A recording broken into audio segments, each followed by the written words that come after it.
तब मेरे मुंह से निकल गई, मगर मैं अपनी चल अचल संपत्ति आप इस पे दाव पे लगा दूंगा।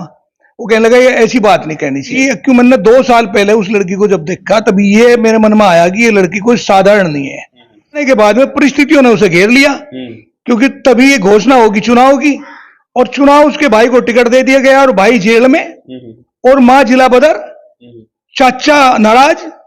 तो चुनाव की कमान अपने आप संभाली और इतनी शालीनता से उस लड़की ने चुनाव जीता, जिसमें कि भारत के गृह मंत्री भी डोर टू डोर कैराना में आए और उसके बावजूद भी उसका प्रभाव नहीं हुआ और इस लड़की ने चुनाव जिताया। स्वागत है आप सभी का सोशल वॉइस हिंदी पर। मैं आपके साथ मुस्तफा चौधरी और मेरे साथ इस वक्त मौजूद हैं ठाकुर उग्र सिंह चौहान जी, शामली शामला के पूर्व प्रधान। बहुत बहुत स्वागत है जी आपका। धन्यवाद। मुश्किल चुनाव से पहले और ठीक चुनाव के बाद तुरंत एक जून को जो एग्जिट पोल आए थे, करीब 400 तक मोदी सरकार को और एनडीए को सीटें दिखाई थी, और दूसरी तरफ एक उग्र सिंह चौहान जी थे जो बीजेपी को बहुमत से काफी दूर बताया था। अब बड़ी बड़ी एजेंसियां थी, बहुत करोड़ों रुपए खर्च करके सर्वे करती हैं और उसके बाद भी उनके सर्वे बिल्कुल फेल हुए, और ना सिर्फ एक एजेंसी के, तमाम एजेंसियां फेल होती दिखी। दूसरी तरफ उग्र सिंह चौहान, शायद इनके पास कुछ ऐसे सोर्सेज भी नहीं थे, ओनली एक गांव के निवासी हैं, और इनके आंकड़े लगभग बहुत ही नजदीक रहे हैं।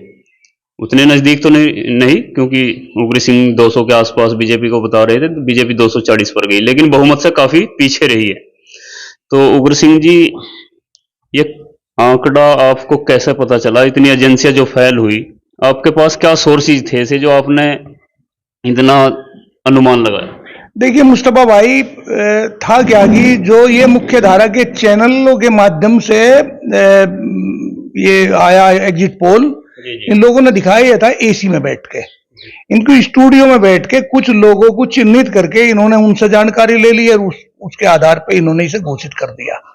या फिर एक कारण यह भी हो सकता है कि इनकी कोई ऐसी सोची समझी साजिश रही होगी जिसके तहत इन्होंने पहले ही ये कहना शुरू कर दिया कि 400 से पार है। 400 से पार का तो कोई मतलब ही नहीं था। हम लोग रहते हैं गांव में, सड़कों पे चलने वाले लोग बाग हैं, गांव में रहने वाले लोग बाग हैं, एक एक आदमी से हम लोग बाग मिले, और मिलने के बाद में उनसे जो जानकारी हुई वो ये कह रही थी कि इस बार 400 क्या 200 भी पार नहीं हो पाएंगे। और उसी का परिणाम था कि हमने अपने मेरठ न ये सहारनपुर मंडल का कि जो 3 सीटें थी, सबसे पहले इनकी भविष्यवाणी जो करी गई थी वो लोगों से मिलकर करी गई थी, लोगों से पूछ पूछ के। और मैंने ये पहले ही आपको कह दिया था, कैराना के बारे में भी एक बार ये पूछा गया था, मेरे ख्याल का आप नहीं थे, शायद वो थे विपिन चौधरी, वो मुझे कहने लगे कि कैराना तो किसी सूरत में भी इकरा नहीं हारती। मैं कहने लगा कि कौन सा गणित है जो आप ये कह रहे हैं कि इकरा कैराना में हार रही है? अच्छा, विपिन चौधरी कह रहे थे कि कैराना से इकरा हार जाएगी, किसी भी सूरत में जीतेगी नहीं। कह रहे थे कोई सूरत ही नहीं है कि वो जीत जाए, क्योंकि गुज्जर जो हैं वो सब उसके खिलाफ हैं और लोग भी खिलाफ हैं। और वो 90,000 की लीड जो है प्रदीप ने उसकी मां को हरा के ली थी। 90,000 काटना बड़ा मुश्किल हो जाएगा इकरा के लिए। और ये भी बताते थे कि आरएलडी साथ थी, बसपा साथ थी, उस वक्त 92,000 से हार गई। ये अनेकों किस्म की बात वो कहा करते थे। तो एक दिन मैं उसे कहने लगा, मैं कहा देखिए आपके पास आंकड़ों की कमी है, आप अगर ये सारे आंकड़ों को जोड़ें, सारे एक एक जातीय समीकरण को आप इस पे ध्यान दें, तो इकरा 50,000 से 75,000 के बीच में वोट लेके जाएगी, ये मेरी गारंटी। जीत होगी। वो कहने लगा ये प्रश्न ही नहीं पैदा होता, मेरे मुंह से निकल गई, मगर मैं अपनी चल अचल संपत्ति आप इस पे दाव पे लगा दूंगा। वो कहने लगा ये ऐसी बात नहीं कहनी चाहिए। ये ऑफ कैमरा बात हुई थी आपकी? बिल्कुल बिल्कुल ऑफ कैमरा। मगर मैं ये कर सकूं, कहने लगा आपको ये बात शोभा नहीं देती। मतलब इतने आश्वस्त आप थे? कॉन्फिडेंस इतना ज्यादा था उस पे, मगर ये लड़की, क्यों मैंने 2 साल पहले उस लड़की को जब देखा तब ये मेरे मन में आया कि ये लड़की कोई साधारण नहीं है। इसके अंदर जो अपनी एक वो है, एक इसके चेहरे की बनावट, इसके बोलने का तरीका, इसकी कैंपिंग, क्यों जेल में रहते हुए अपने भाई को चुनाव इसने जितवाया, जबकि इसकी मां भी जिला बदर थी, और उस टाइम पे भी ये लड़की पॉलिटिशियन नहीं है। देखिए ये जरूर है कि इस लड़की ये जो पैदा हुई, पैदा तो एक राजनीतिक घर में हुई, लेकिन ये राजनीतिक इसकी मानसिकता जो थी वो राजनीति वाली नहीं थी। क्योंकि ये इंग्लैंड में पढ़ती थी, ये कर रही थी इंटरनेशनल पॉलिटिक्स में पीएचडी। राजनीति से काफी दूर थी। जो कोई भी आदमी जो पॉलिटिक्स कर रहा हो और वो पीएचडी कर रहा हो, पॉलिटिक्स में पीएचडी कर रहा हो, इंटरनेशनल इसमें पॉलिटिक्स में पीएचडी कर रही थी वह, तो पीएचडी करने का मतलब है कि उसे नेता तो नहीं बनना। पीएचडी वाले को निश्चित रूप से मास्टर बनना, प्रोफेसर बनेगा, लेक्चरर, कुछ भी बने वो, लेकिन उसका टीचिंग का काम है। और वो वहां से पीएचडी करते करते कोरोना काल में भारत में आई, और यहां आने के बाद में परिस्थितियों ने उसे घेर लिया, क्योंकि तभी ये घोषणा होगी चुनाव की, और चुनाव उसके भाई को टिकट दे दिया गया और भाई जेल में और मां जिला बदर, चाचा नाराज। तो चुनाव की कमान अपने आप संभाली, और इतनी शालीनता से उस लड़की ने चुनाव जीता, जिसमें कि भारत के गृह मंत्री भी डोर टू डोर कैराना में आए, और उसके बावजूद भी उसका प्रभाव नहीं हुआ। इस लड़की ने चुनाव जिताया, और उससे लगा के उसके बाद तक, उसके जीतने के बाद तक भी गांव दर गांव में जाती रही। जब भी कभी किसान यूनियनों की या किसानों के धरना प्रदर्शन रहा, उसमें भी जाना, लोगों के मरने में जीने में सब जगह। तो ये तो इसके बारे में तो ये कहना ही असंभव था, हर जाति के लोगों बागों ने इसे वोट दिया। तो ये तो इसमें तो बड़े गर्व के साथ ये कहा जा सकता था कि इकरा जीतेगी, लेकिन ये मेरा मन था। कुछ लोग ये कहते कि लाखों से भी ज्यादा, मैं कहा नहीं, 50 और 75,000, इसके बीच में रोज 72,000 के लगभग इसे वोट मिले। ये हमने जीत हुई 70 के आसपास, जीत हुई 72 के लगभग, 70-72 के। ये बात इमरान के बारे में कही थी। देखिए, इमरान ने कई बार लड़ाई लड़ी, लेकिन वो वहां मुसलमान वोट डिवाइड हो जाता। मुसलमान वोट डिवाइड होता इस वजह से कि उसे दूसरे वोटों की नहीं मिल पाए थे, लेकिन दूसरी जातियों के, हिंदुओं के वोट कम मिलते थे, मुसलमान डिवाइड हो जाते, इसलिए दूसरे लोग बाग वहां जीत जाते। लेकिन इस बार जो 7 तारीख में ननौता में एक क्षत्रिय महापंचायत हुई, उस महापंचायत में जब राजपूतों ने ये घोषणा करी कि कसम खा के, और वो भी थी एक उनकी एक पुराना नारा, रघुकुल रीत सदा चली जाए, प्राण जाए पर वचन न जाए, ये कहा। इसकी वजह से ये बात आई सब में कि जो भी प्रत्याशी भाजपा के कैंडिडेट को हरा उसे वोट दो। और वहां के लाखों से भी ज्यादा, उसमें सहारनपुर में राजपूत वोट बहुत हैं, करीब 1.5 लाख के करीब राजपूत वोट हैं सहारनपुर में। उन लोगों ने एक मुश्त होके इमरान को वोट दिया। जब इमरान की तरफ राजपूत चला, तो माजिद के जो लोग बाग थे, जो गाड़ा समाज से थे, उनके दिमाग में भी आया कि अब जब ये लोग बाग इधर जा रहे, इमरान जीत सके, माजिद तो जीतता नहीं, वो लोग भी डाइवर्ट हो गए। ये देखिए कि इसमें जिन गाड़ों की 1.5 लाख के करीब वोट हो और मात्र 27,000 वोट के लगभग उसे मिल रही हो, तो ये क्या संकेत दे रहा। तो ये भी ठाकुर समाज का तो जो विरोध था, ये शायद पूरब तक चला गया। फिर इसमें तो राजा उत्तर प्रदेश में ये उम्मीद थी कि बीजेपी इतना खराब प्रदर्शन करेगी।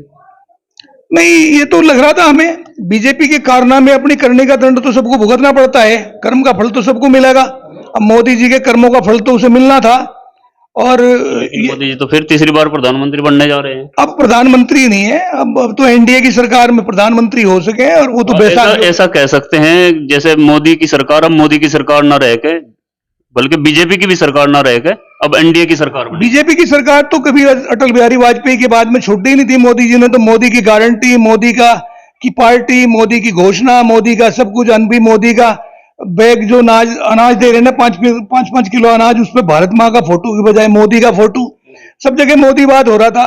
तो ये तो कम से कम खत्म हुआ। अच्छा, आपको लगता है अब अगर एनडीए की सरकार बन गई, जैसा कि चांस ज्यादा है, तो क्या 5 साल पूरे कर पाएगी? नहीं करेगी। अभी तो इसमें बहुत कुछ उतार चढ़ाव आएंगे। पहली बात तो अभी बनी नहीं रहा, अभी संघ भी नाराज है, बहुत सारे लोग बाग नाराज हैं। अब जिन लोगों को लेकर आए चंद्रबाबू नायडू को और पलटू राम को, नीतीश कुमार जी को, अब नीतीश कुमार जी का भी उनकी भी, वो भी बड़े महत्वाकांक्षी लोग बाग हैं, और ये जो है चंद्रबाबू नायडू, इसका भी अलग ही माहौल है। दोनों की अलग अलग महत्वाकांक्षाएं हैं, उन महत्वाकांक्षा पूरी नहीं हो पाएगी। जो ये आज मांग रहे हैं, बड़े बड़े मंत्रालय मांग रहे हैं या लोकसभा अध्यक्ष का पद मांग रहे, वो अगर इन्होंने मोदी ने दे दिया तो मोदी के पास क्या शेष बचेगा। लेकिन अभी सर्वसम्मति से नेता चुन लिए गए हैं मोदी जी, तो बहुत लंबे टाइम तक नहीं चल पाने का अखाड़ा। देखिए, मोदी की एक बात है कि मोदी एक तानाशाह है, और तानाशाह कभी भी दूसरे की अधीनता स्वीकार नहीं कर सकता। और अब यहाँ ये तो 2 ग्रुप के लोग बाग आए, इनके हाथ में है बागडोर, ये अपनी भी चलाएंगे, मोदी उसे सहन नहीं कर पाएगा, तो कुछ दिन के बाद में उतार चढ़ाव तो आएगा। ये भागने की कोशिश करेंगे, रास्ते इनके लिए खुले हुए हैं। इधर दूसरी तरफ तो इंडिया गठबंधन वाले तो प्रधानमंत्री का ऑफर भी नहीं दे देंगे, और प्रधानमंत्री से बड़ा कौन सा पद है।